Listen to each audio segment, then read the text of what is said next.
রাতারাতি পরিণীতা থেকে বাদ পড়লেন ধারাবাহিকের প্রধান অভিনেতা। তো চলুন ঘটনার বিস্তারিত জেনে নেওয়া যাক। জি বাংলার সব থেকে জনপ্রিয় ধারাবাহিক পরিণীতা গল্পে একের পর এক চমক নিয়ে আসছে পরিণীতা। এই প্রথমবারের মতো উদয় প্রতাপ সিং প্রধান চরিত্রে অভিনয় করছেন। নবাগতা নায়িকা ঈশানী চ্যাটার্জির অভিনয়ও প্রশংসনীয়। সব মিলিয়ে উদয় প্রতাপ ও ঈশানীর জুটি দর্শকের মনে জায়গা করে নিয়েছে।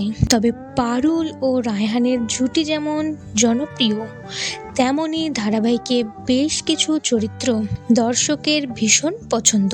যেমন গোপাল চরিত্রটি ভীষণই গুরুত্বপূর্ণ ধারাবাহিকে। গোপাল রুক্মিণীর জুটি বেশ পছন্দ করে দর্শক এবং জনপ্রিয়।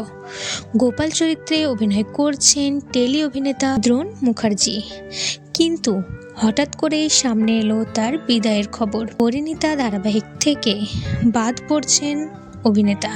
এই খবর জানিয়েছেন ধারাবাহিকের আরেক অভিনেতা। তো বন্ধুরা, আপনাদের এই বিষয়ে কোনো মন্তব্য থাকলে অবশ্যই কমেন্ট করে জানাবেন। ভিডিওটি ভালো লাগলে লাইক করবেন, চ্যানেলটি সাবস্ক্রাইব করে পাশে থাকবেন।